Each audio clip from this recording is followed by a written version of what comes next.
ಕಲಾವಿದರು ಬೆಳೀತಾರೆ. ನಾನು ಸೇಡಂ ತಾಲೂಕಿನಲ್ಲಿ 35 ವರ್ಷಗಳ ಹಿಂದೆ ಆಳಂದದಲ್ಲಿ ಹುಟ್ಟಿ ಸೇಡಂ ಬಂದೆ. ಇಲ್ಲಿ ತಾಲೂಕಿನಲ್ಲಿ ಸೇಡಂ ತಾಲೂಕಿನಲ್ಲಿ ಎಷ್ಟು ಜನ ಕಲಾವಿದರು ಇದಾರೆ, ತಬಲಾ ಬಾರಿಸೋರು ಅಂತ ಹುಡ್ಕೋದ್. ಮೊಬೈಲ್ ಎಲ್ಲ ಟಿವಿ, ಅವಾಗೆಲ್ಲ ಮೊಬೈಲ್ ಇದ್ದಿಲ್ಲ, ಅಷ್ಟು ಬಸ್ಸಿಂದ ಅಷ್ಟು ಸೌಕರ್ಯ ಇದ್ದಿಲ್ಲ.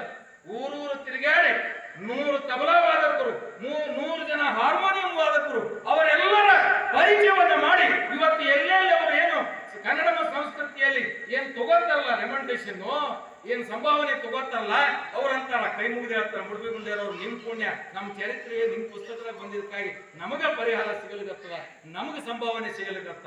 ಇದು ಬಹಳ ಅವಶ್ಯಕತೆ ಇದೆ. ಬಸವಣ್ಣವ್ರು ಮಾಡಿದ್ದು ಅದೇ ಕಾಯಕ. ಬಸವಣ್ಣವ್ರ ಮನಿ, ಬಸವಣ್ಣವ್ರು ಅಂದ್ರೆ ಬರೇ ವಚನಕಾರಲ್ಲ, ಬಸವಣ್ಣನವರಂದ್ರೆ ಒಂದು ಜಗಜ್ಯೋತಿ, ವಿಶ್ವಕ್ಕೆ ಬೆಳಕು ಕೊಟ್ಟಂತ ಬಸವಣ್ಣನವರು.